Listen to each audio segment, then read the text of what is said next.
laki ng bahay. Ito ang sala. Ito yung isang room.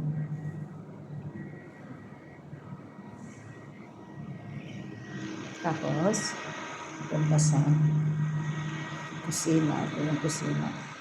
Maliit na lang.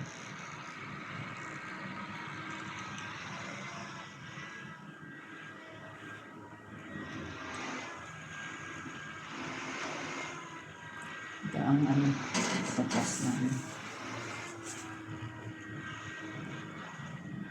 nasa kwarto.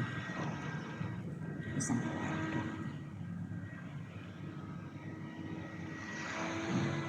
Nag-apply ako ng wax ng liquid. Sasara daw ng bintana. Sa kami? Dito kami sa village. Bago kami ng bagong bahay.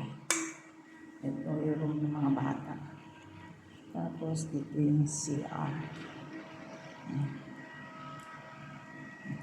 May ilaw. Ilaw pala yan. Papatayin.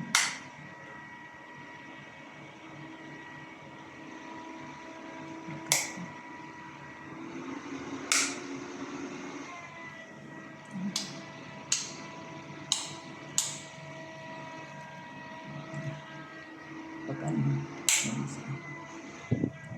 daming pipindutin. Dito ang kwarto nila. Pauwi na rin ako. Init-init pa naman.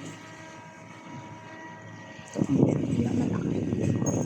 Bukas kami pupunta rin. Tapos na linis.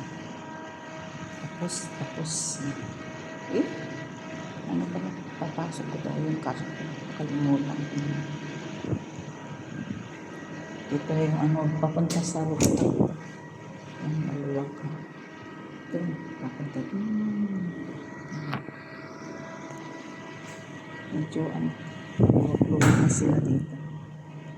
Kailangan nila may katulong.